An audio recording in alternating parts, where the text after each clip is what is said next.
আসসালামু আলাইকুম। জাতীয় বিশ্ববিদ্যালয়ে অনার্স প্রথম বর্ষের পরীক্ষার যে ফলাফল ইতিমধ্যেই তোমরা পেয়েছো। অনেকে কাঙ্ক্ষিত ফলাফল আসেনি বা অনেকের দেখা যাচ্ছে ভালো পরীক্ষা দিয়েছো কিন্তু সাবজেক্ট দেখা যাচ্ছে ফেল দেখাইছে।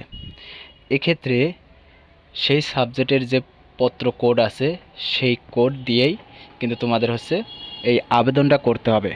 আবেদনের তারিখ দেখো এখানে বলতেছে যে 6 তারিখ, অর্থাৎ আগামীকাল 10টা থেকে 15 তারিখ, 15 তারিখ বিকাল 4টা পর্যন্ত কিন্তু তোমরা আবেদন করতে পারবে। এবং এখানে তোমরা কিভাবে আবেদন করবে এবং কত টাকা তোমাদের খরচ হবে এসব বিষয় নিয়ে আলোচনা করব।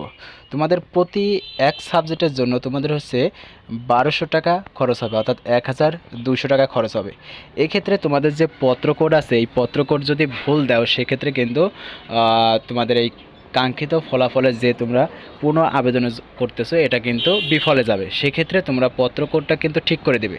এবং এই টাকাটা তোমরা কিভাবে জাতীয় বিশ্ববিদ্যালয়ে জমা দিবে সেটাও কিন্তু এখানে তারা বলে দিচ্ছে যে তোমরা ভিসা কার্ড, যে সমস্ত কার্ডগুলো আছে সেই কার্ডটাও তোমরা এই টাকা জমা দিতে পারো এবং বিকাশ, নগদ, রকেট এইসবের মাধ্যমে তোমরা কিন্তু জমা দিতে পারো। এক্ষেত্রে তোমাদের যে এখানে দেখো ফার্স্টে যে ওয়েবসাইটটা দিয়ে দিয়েছে এই ওয়েবসাইটে ঢুকে তোমাদের এই ফর্মগুলো যে যাবতীয় তথ্যগুলো আছে সেই তথ্যগুলো দিয়ে তোমরা কিন্তু সাবমিট করলে তোমাদের কিন্তু আছে আবেদনটা প্রক্রিয়াকরণ থাকবে এবং পরবর্তীতে এই আবেদনের ফলে তোমাদের খাতাটা আবার পুনরায় তারা দেখবে এবং সেই সাথে পরবর্তীতে দেখা যাচ্ছে এর ফলাফল প্রকাশ করবে।